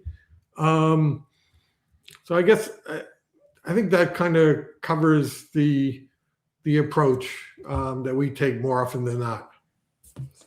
Yeah, I think one area where we might differ a little is Mike will usually have some overall dollar amount, like slots that he wants to fill, but it's not necessarily positionally dictated. And this is more for hitting than the pitching side, obviously. So, he might say, I want a $40 hitter or $35, whatever it is, but he's open to it being an outfielder. It could be, a third baseman or whatever, where I tend to like to have positional allocation, at least going in. And I am very flexible, and I'll have multiple pivots. So let's say I want my shortstop to be $30. If I end up not getting any of those guys, I could end up with a $30 third baseman. So, I'll definitely move based on the room and how the auction is moving. But I'll almost always start with an allocation by position where starting pitcher, relief pitcher, and then all the hitting positions. So I'll have some at least a generalized plan of where I want to spend my dollars, and that's based on everything we've talked to up until this point. Guys I'm on, guys, where I want to spend up, where I don't, the player pool distribution. If we're really comfortable in the $5 to $10 range for a position, I'll plug that in. Whereas we say, hey, you know what, we got to go $20 at this position, or we're not going to be happy. So that'll kind of dictate a little bit how I do that that positionally. Mike made a good point again for people who haven't played as many auctions. To me, the biggest sin is leaving money on the table. You only get 260. You don't get to keep the money after. You don't get to move it to Fab. Unfortunately, we see this every year, every auction, really. Somebody mismanages their money and they leave on the table. And that's why we like to get a couple of bigger price guys early. That kind of settles the nerves, and then you're much less likely to leave money on the table. Now, the corollary is some guys will go for that $50 or $55, $60 player, whatever it might be early. And then they're like, ooh, I have to wait now. And they'll wait too long, and they'll end up either overpaying in the middle or the end game, or they'll end up leaving on the table. So just because you get a high price guy doesn't mean you're immune to doing that. So just kind of be careful there.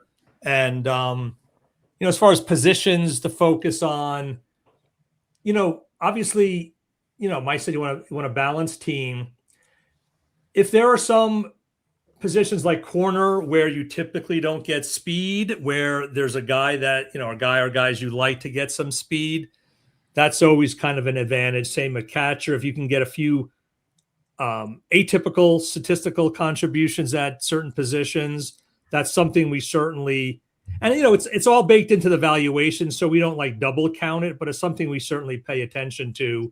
I tend to be a little more of a benchmark drafter than Mike, meaning I kind of know going in, I want to have, these, kind of reach these statistical milestones. So that'll factor in a little bit. I'm trying to get a little bit more away from that because, what do we draft? 70% of our stats for the year, 80, I don't know, something like that. So we're still getting a big chunk off the wire. So you want to have balance. You don't want to be way, off kilter, but you also don't have to I have to get 1,050 runs. And then I'm going to take a guy at the end for runs where I'm passing up a guy that's better in other categories. So, yeah.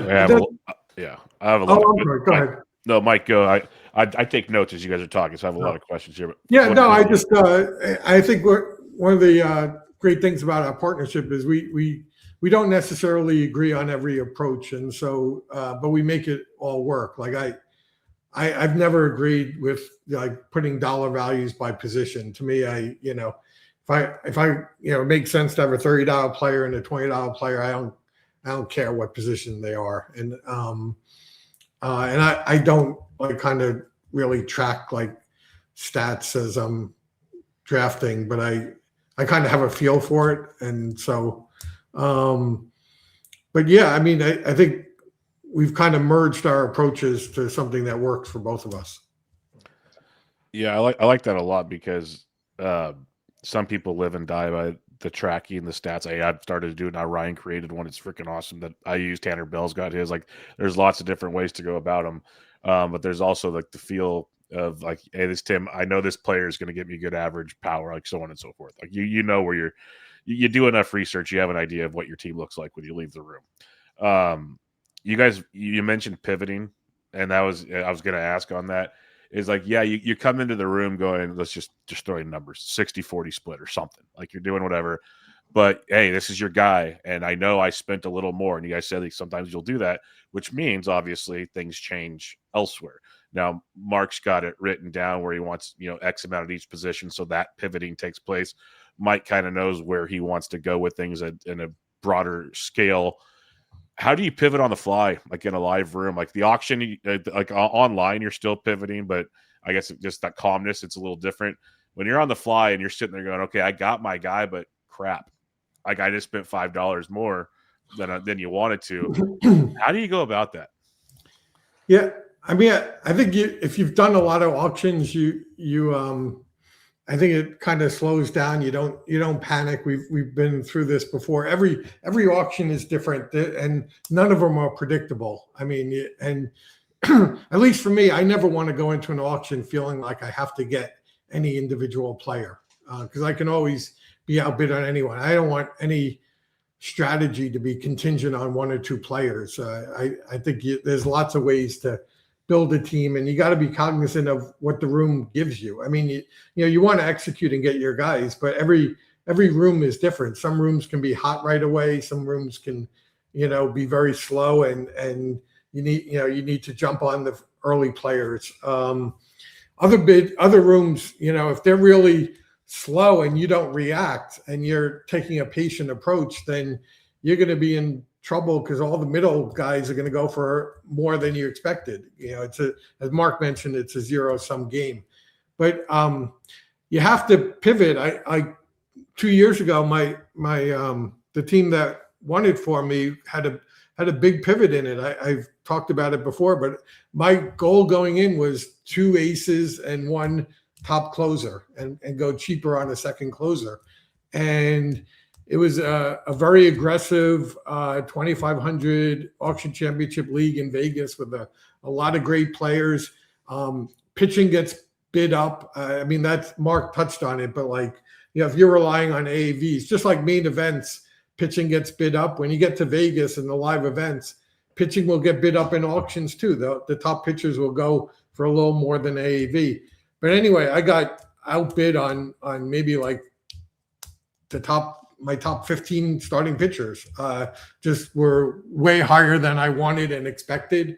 And I wound up with Framber Valdez, and I just decided I'm going to spread the wealth on starting pitching, and I reallocated money and I got two big closers instead of 1. And it happened to work out for me. I got lucky and nailed the 2 closers, but you have to be prepared for that. I mean, you can and should have a plan, but if you force yourself to adhere to it rigidly, no matter what's going on in the room, I think that's a recipe for disaster. That's life in general. So yes, definitely. Yeah. Anything else you want to add to that, Mark? Yeah, I have just an example from last year of not doing a good job pivoting. And I would say the closer market last year was different than in previous years. It was a lot. It was priced up quite a bit. We've succeeded in the past in that $10 to $12 range, getting a lot of no doubt closers who had good skills. People were typically, as Mike said, push up starting pitching. But last year, relief pitching got pushed up. And I never got a grasp on it, whether it was during the prepping, kind of the allocation process, or even in auction. I just kept getting outbid on my closer targets. And what I should have done was pivot to the Kenley Jansens, the Peter Fairbanks, guys that I thought had the job, obviously had some warts, either injury risk, age, Tampa Bay, always messing around with the closer. But there were, there were several closers that I liked, but I was just stubborn. I'm like, ooh, Ryan Walker for 18. It's $2 cheaper than the $20 closer. So that's my pivot. And that just really killed me last year. I ended up doing a really poor job on saves. So that's just an example of not pivoting when the prices got too high. And the thing was, I wasn't surprised by that. I should have been more prepared, but I just said, you know what, I'll go to that next tier of closers, even though I think they're overpriced. And for once in valuations, those closers typically look undervalued, but last year they were over, still fell into the trap, stepped right on the rake. And it really hurt me. It probably potentially cost me an overall by not having enough saves in my solo auction. So that's just a kind of a negative example of where if you don't pivot, you find yourself settling, and that could really cost you. Perfect. All right, we'll hit this one quickly because I think I know the answer from both of you. You've kind of mentioned it here. And in talking to you, dollar days. Again, if you're doing stars and scrubs, dollar days can be a large day for you. And that can be a stressful situation because basically you're just going to be churning and burning most of those spots. How do you guys approach it, Mark? I'll start with you and give you the go here. Is do you have, when you walk into your room in your game plan, do you like, okay, we're gonna get like $2 day guys, or do you try to have none? Like, I know every draft's different, but where do you approach dollar days? And when you're approaching dollar days, what type of player are you like when you plan for this? Going, I'm cool with this profile or position per se as a dollar day. Yeah, this is really good. Mike and I might differ a little bit. I'm okay with a few $1 players, and typically I'll be tracking through the OLAC season just to get a sense on how many dollar guys are going on average per team. So let's just say $45 players are going, so it's 3 per team, or 60, it's 4 per team. I don't think you want to have 0, because there are some good usable players at that dollar price point, because there's 60 of them. And remember, we're only drafting our top 23 players. So these are, mostly startable players. So and typically those dollar guys are probably projected to be worth $4 or $5, from a valuation standpoint. So, we haven't really talked about this yet, but you start with 260.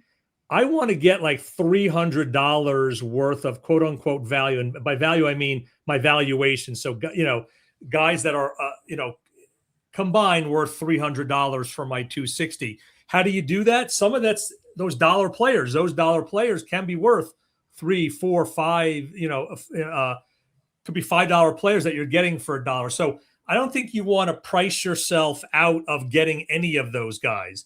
Now, the converse is also true. I see guys getting 10 $1 players, and I would never do that. You're really you're really hamstringing yourself, because you're just not going to get the production. And yeah, you could turn and burn and be great at fab and make that worth.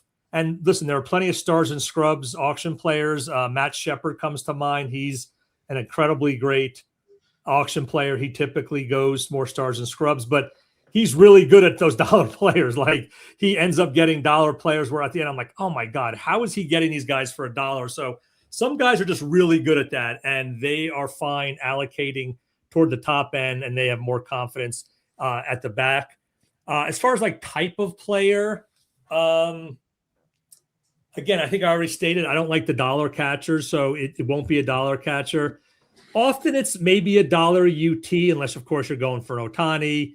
Maybe it's $1 MI or CI, although that might depend on how I spent up at those other positions. If my first and third baseman have some injury risk or some performance risk, I won't get $1 corner. I'll make sure I have another good corner. If I get 2 really, really solid middle infielders, I'm okay with $1 middle infielder. If I get a really expensive or good second and shortstop, I don't mind $1 middle. So it kind of depends on which position. You need 5 outfielders, right?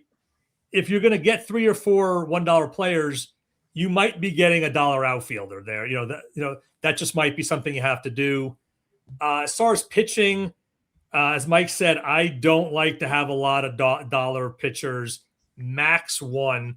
And honestly, more likely, I want my 9th pitcher or my 7th starter to be like a $2 or $3 pitcher. I tend to think there's a lot of difference between the $2 or $3 guys to the $1 guys. Awesome. What about you, Mike? Yeah, I'll answer it from a slightly different angle. Mark mentioned in the OLACs there might be $61 players. I think when you get to Vegas and the bigger money drafts, I think most people know which are the 10 out of those 60 that are really highly coveted, and they're not going to go for $1 in Vegas. And I just don't want to I don't want to go into a draft waiting 4 hours in an auction thinking I'm going to get a guy for $1, and as soon as he's nominated, someone jumps in at 2, and you have to be prepared for that. So I guess what I would say is, I want to go into a draft with players I like in the $1 to $3 range at every position. When Mark and I do, kind of who are our guys, we try to make sure that they're diversified within different price ranges, so that there are certain, these are the third basemen we like at the bottom of the price range, and these are the shortstops or middles. And I want to know who are my targets where I need them at each position for $1 to $3 or $1 to $5. And I also want to be very cognizant of, if I need speed, these are the cheap speed options. These are the cheap power options, and kind of be prepared that way. I just think it's very tough to predict, but you certainly can try. If there's a middle that you love at $3, $4 and you're not seeing any corners you like that much, then you should spend up on your corner and try to get a cheap middle. But I think you put yourself in an awkward position if you're relying on one target at a certain price range, because you can always be outbid. That's very true. This kind of could go with the dollar days / the way you're budgeting your team. I didn't put it on the outline, but player profiles, obviously in a perfect world, we'd love 5 category stars everywhere. That's just not possible. In the last year, the Chandler Simpsons of the world, your Luis Arias of the world, kind of 1-2 trick ponies, they come into play. I usually don't draft any of these guys in a snake draft. It's not for me. But when you're building an auction, do you find yourself looking at players with maybe, I guess, 2 categories, more so to build your team, to round out your team in an auction, because prices will be different potentially than you would in a snake draft? We'll start with you on that one, Mike. Yeah, I mean, you certainly want your well-rounded guys. I think the way I'd answer it is, one of the reasons I don't fixate too much on categorical targets to come out of a draft is because there's going to be a lot of churn, but you also want to be flexible. If power is going cheaper and you can load up on power in a draft with players you like with enough average, you do that and you address your speed deficiency in fab. I think you want to go in knowing what categories are easier or more challenging to address in fab. A number of years ago, speed was ridiculously expensive before the rule changes, and people would gear their whole drafts, including us, in terms of, well, how are we going to get our speed? And it was, constant, how much do we overpay to get a guy just because he's going to give us 15, 20 bags? Now I think stolen bases are available throughout a draft, including fab, at a pretty reasonable cost. And so I'm more focused in a draft getting the scarcer categories. I want to get a really strong whip. I'm very focused on whip and ERA on the pitching side. I'm very focused on batting average. And if I had to go a second category, it'd be home runs on the hitting side. And if I'm a little overweighted in those categories, I'm just fine, filling in the rest in fab throughout the year. What about you, Mark? Yeah, this is a great question. So my examples from last year, and that's batting average, and that's been the category I have struggled with the most throughout my whole fantasy career. I think I've done well across the board on the other 9. Last year's saves was crap, but I'm hopefully going to be able to, rectify that this year. So average is really challenging because, and especially in an auction, and I'll tell you why. It's because the guys with the better averages are the more expensive guys, and they are typically seen as overpriced because people understand it's a scarce category, and it usually comes in combination with the other 4 categories. So those are the players everyone covets. There's not that many of these players, and there's 15 players in your league. So supply and demand, simple economics, those guys are going to get pushed up higher. And, sometimes they're worth it, as we talked about earlier. But on my spreadsheet, they look like overpriced guys. So I'll tend to shy away, and then I'll have to get a $5 Luis Arias for average, or, try to get average at those unlikely positions like catcher. Well, that didn't really work for me last year. Arias had maybe a 280, which is a nice year, but if he's your batting average deodorant, as Scott Pianowski will say, perfect.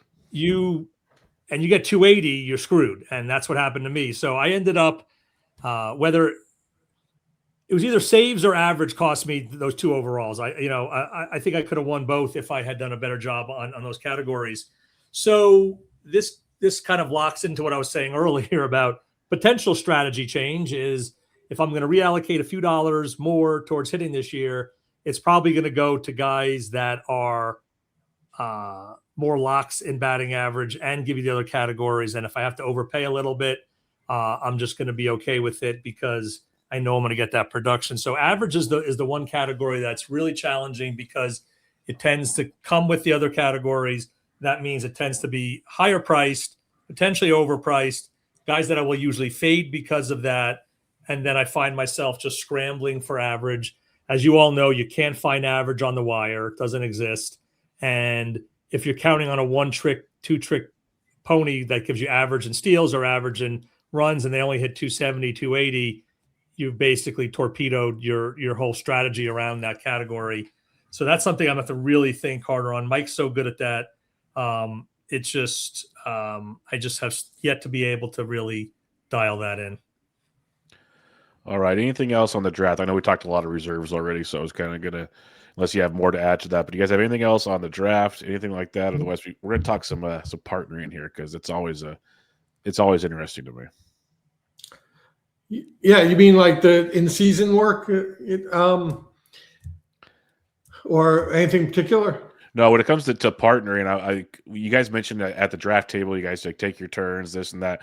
If you guys want to maybe delve a little more into the draft process, because you do all your drafting live, so that makes it easier. Like some guys will partner, or some individuals will partner online. And I think that's just crazy. I can't even factor in how that works. But like, how do you guys go about that? Like you already mentioned your preseason work, but now we're at the draft table. How do you guys go about things? Well, I mean, we're sitting next to each other and we're always talking. I mean, I think there's, you have to trust your partner, and we both do. And so there's a lot of trust involved, but we have a game plan. We've discussed what players are targets and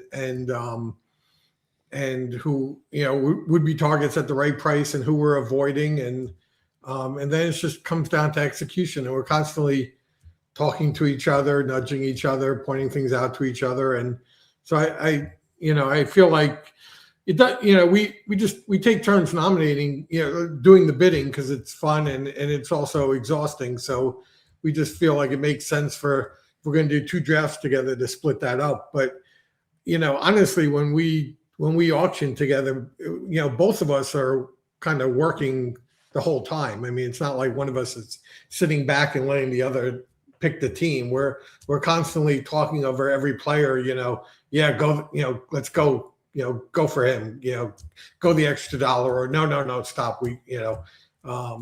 And so I think it's very much a team effort, the draft itself, if that's what you're, talking about.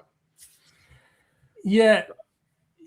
I think we have some defined roles. So someone's bidding, someone's tracking, someone's working on the noms and the reserve round. So we have some distinct roles to make sure we're maximizing what having a partner is at the draft table, right? Because and it's not like we can't do it solo. Clearly, we had some success. Mike's had a ton of success. I've had success solo. So we are able to do it by ourselves.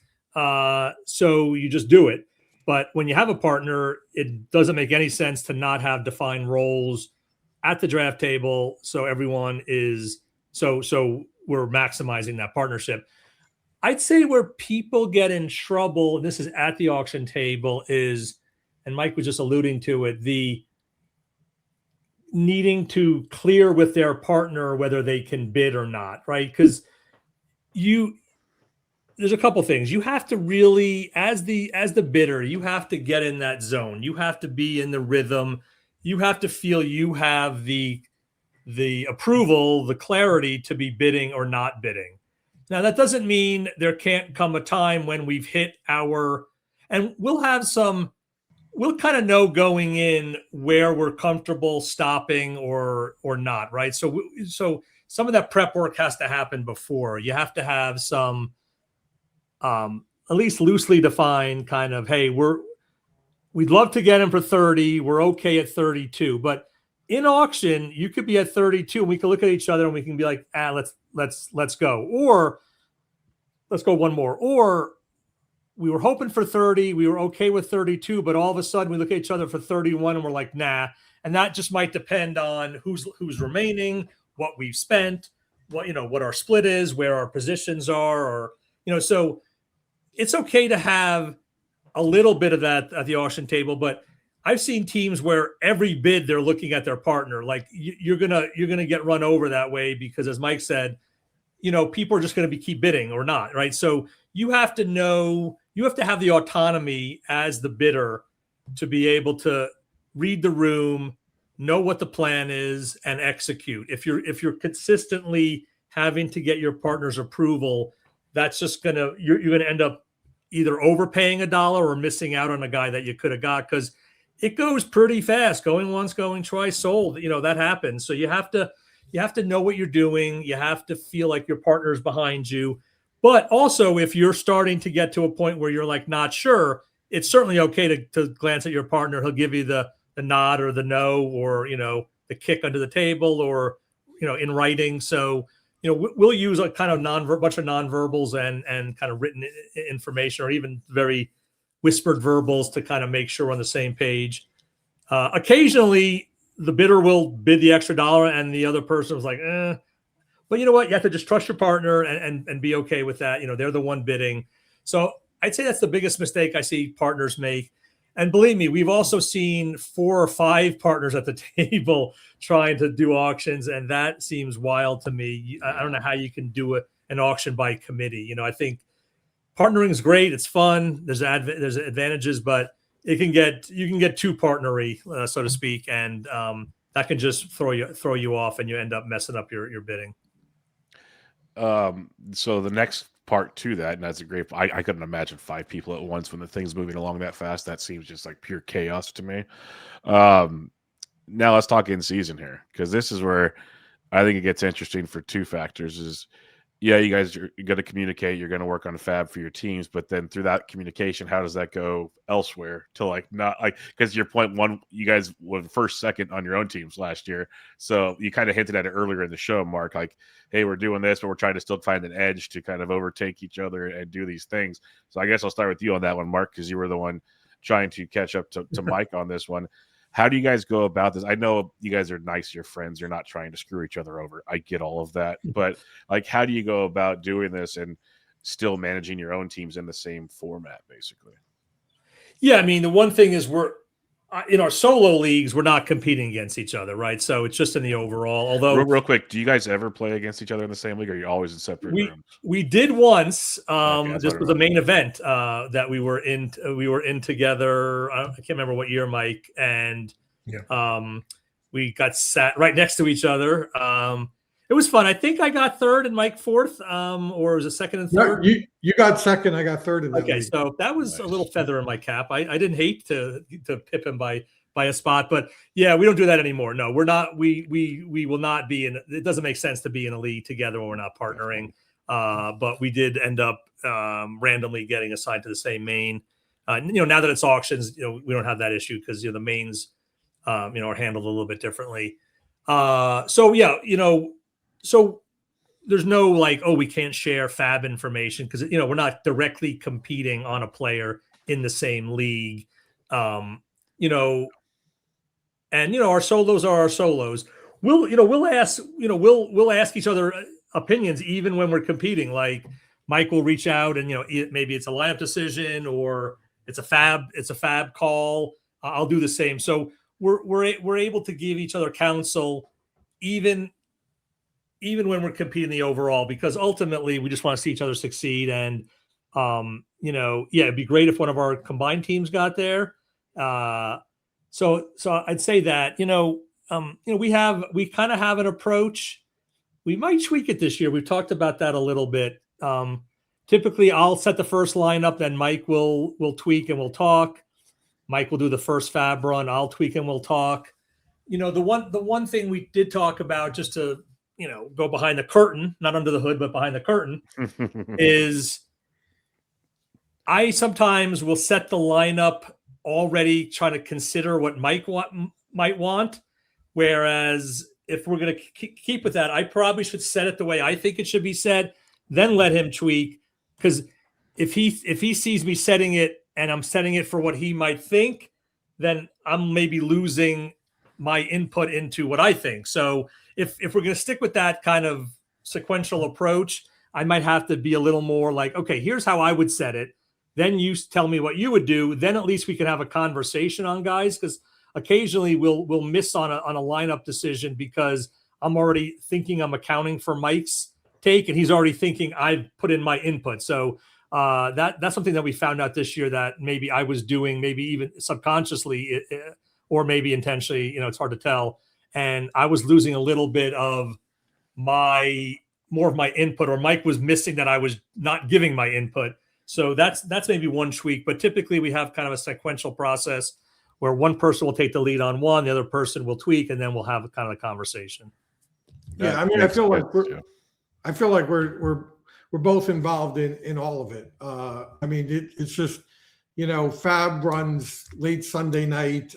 Well, I'm on the East Coast, so it's later for me than Mark, who's 2 hours earlier. So, he's awake and happy to do the first crack at the lineups, which works out great. And then I don't have to even think about it. And Monday I'll take a look at what he does and give feedback. And then we talk about any disagreements and just kind of work it out. And as Mark said, I take the first run at Fab, and then Mark constantly, we'll adjust it and tweak it, and I'll tweak it back, and then he'll tweak it. And we have a kind of a set call where we talk to each other for, use like half an hour to an hour on Sunday evening just to go over Fab. Yeah, that makes more sense, because that's what I was trying to figure out is you guys can't physically be on the phone all the time. Like trying to set all this stuff. So like the format makes sense for what you guys are putting together here. And then you have your one call to make it work. Can you remind the listeners real quick, how long have you guys been doing this together? Is it 2018 or 2019? We're now we're getting, in that ballpark. You're getting closer. Mike never remembers that I did ask him, and he said no the first year. He always thinks he said yes right away, but he didn't. He said no the first year, and I did a little more cajoling and got him to do it. So I can't remember now, but it's been at least we either going to our 8th or 7th or 8th or 9th year. Who knows now? Time is just a construct at this point. But the one thing I would say is everything's evolved. Like each year we try to do it a little better. I know some people don't want to hear that who have to face us as partners, but we're trying to continually evolve, get better. We never rest on our laurels. We always think, and no one's as hard on ourselves as we are. And I think we have the same psychology, which is good. It's a team decision. We don't point fingers, but if we think we made the wrong call, we'll certainly apologize for it. And the other person will invariably say, don't apologize. It's a team decision. But, we try to have some individual accountability, but without the finger pointing or the regret. Because I think that's where a lot of teams fall apart. And I'll be frank, I had a lot of football teams with good friends that are still my good friends, but we just didn't have that same, it was just hard for us to kind of be in that same space. So I only do football now with my son or solo. So it's not like I'm this great partner all the time. Football just did not work out with people. Football, the decisions are so much more stark. You either start a guy who got 5 points or 40 points. Most of our tough calls, it's typically going to wash in the end. It's not going to be a huge deal. So we're able to have more grace with each other. And listen, we're both stubborn people too. We're not, most people who play this game are type A's, they want to have control. They're stubborn. So, but two type A's can still work well together as long as you have that respect for each other, trust in each other, the ability to let it go and not let it linger, the ability to say it's a team thing and it's not an individual, and make sure you're leveraging each person's skills and, high points as much as you can and minimize where you might be weak as much as you can. And that's basically how so Bubba, I think you and Bloom could definitely partner together. I'm literally, the way you guys keep talking, especially that little last soliloquy you just put together there. I'm like, it might actually work for me and Bloom. Heck, we're already online together like 6 hours a week. Yeah, so and you guys have a great difference? rapport. You clearly are friendly, and you have complementary skills. You just have to be. Listen, occasionally it's not going to go the way it would have gone exactly if you did it. But that's why we have solo teams too. We have other outlets. We're not, and to be fair, we used to partner on more teams, and we actually dialed it back. I think we had 5 or 6 at one point, and we realized that was untenable. Like then it's a 3-hour conversation on Sunday. Then it's a lot of more talk during the week, and we have jobs and wives and kids, and we have to balance that too. So we found like a nice sweet spot of 2. Could we do 3? We probably could, but we found a 2 is a nice sweet spot. And then we have our other solos, so that's kind of how we kind of made it work. Yeah, I think just another point for you to give it a try. It's really nice having someone in the world care about your fantasy team. It's like such a good point. My wife doesn't, my family doesn't. I mean, no one cares about your fantasy team. When I partner with Mark, and one of our guys does something or one of our guys sucks, we're there for each other. We do a lot of texting, a lot of texting up. But we also, I get the advantage of, his thinking and his approach and, what he's thinking about in Fab. And, it helps. I think it helps our solo teams. Not that we, necessarily follow it in every team in every circumstance, but we have that input. And also I think when you're managing a solo team, it's a very isolated thing. You're in your own bubble. And sometimes having a partner to challenge your decisions, even ones you think are obvious, is really helpful. I think the biggest mistake we've had over the years probably is deferring too much to each other. And we've gotten, we're now very, we're very honest with each other, and it doesn't mean that we always get our way or whatever, and we trust each other. So we'll eventually, one of us will defer to the other and make a decision and move on, and it's a team decision. But I think just being challenged. I find like when Mark's questioning, why I'm starting this guy or why are we bidding this on this guy or whatever. I think it's really helpful getting a second opinion on these things. Last question I have for you guys, and I appreciate your time. This has been an awesome just back and forth on a lot of factors of fantasy. We didn't even talk players, which is awesome. And you guys could go in whatever order you guys want here. Do you think it's easier, and maybe it's the same, but do you think it's easier to co-manage an auction team versus a snake team? Because once the season starts. There's still differences, but it's kind of the same. But that draft room is a different animal. Like, I think, I don't know. To me, it's kind of an easy answer. I think. Once the season starts, it's exactly the same. But during the draft, I think it's more challenging to partner in an auction. I think you have to be much more aligned. I think it requires more prep work because the decisions are faster. In a snake, at a minimum, you have a minute to talk about every pick. In an auction, you have a matter of seconds, and I just think I think you have more prep work to do for an auction draft than a snake. I agree with that, but I'm gonna go the other way. I was thinking snake also. I was thinking snake would be harder. I think it's harder on the snake. I really do. I agree with Mike. You need more prep for an auction, no question about it. A lot more preseason work, and we do put in a lot of time. I mean, we have to have, we probably talk for 30 to 40 hours during, the off season, and that's in addition to our individual work. Him putting the deep dives together, me reading all his deep dives, me doing the projections together, him looking at so. That's just like our alone time. And then we have another like 30 to 40 hours of talking it through, which I don't think you would have in a snake draft.